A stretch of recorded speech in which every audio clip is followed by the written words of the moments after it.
Hi and welcome to this tutorial. I'm Robin from DxO and today I want to introduce you to the exciting Luminosity Mask tool in Filmpack 7.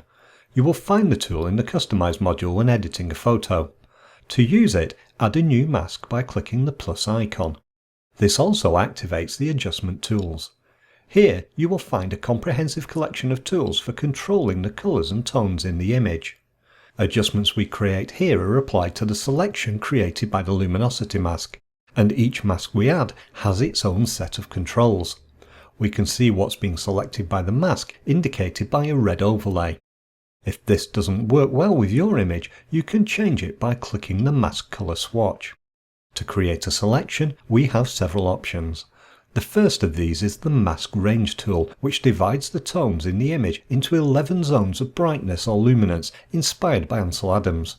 By default, Filmpack selects the mid-tone in Zone 5, but we can change this by clicking a different zone. As I do this, you can see the mask updates to show the different area of the image being selected. You'll also notice that the controls on the strip below the zones moves with the selection. These provide another way to select an area of the image, but with much more control. The third method of selecting the luminance range to edit is with the Picker tool. Click once to enable it, and then click on the area of the image you want to sample. You will then see the selection updates based on the brightness of the point sampled. Notice also that the range of tones selected doesn't line up with the zones and is much more precise. Let's reselect the sky using Zone 5 in the mask range to apply some adjustments. I'll then turn off the mask overlay so we can clearly see the image. I'm now going to increase the contrast of the selection, and then reduce the exposure to produce a darker sky. If I want to see the effect of my changes, I can click the compare icon. But there's more to this than meets the eye. Having made our adjustments, the area selected by the mask isn't fixed. We can click different zones to check their effect. With this image, I prefer the adjustment applied to Zone 4. As well as the masks being extremely flexible, we can apply multiple masks to the same image. When I click this icon below the mask list, it duplicates the currently selected luminosity mask. This produces an exact duplicate which includes both the selected area and the adjustments applied. Another useful feature to be aware of is the invert icon, which inverts the current mask selection. You can also see the newly selected range indicated on the tone strip. Or you could use the Show Mask option to visualize the selection on the image. And of course, we can change the adjustments for this second mask independently of the first. Let's apply an adjustment to lighten the boats as their tone is too similar to the rest of the image.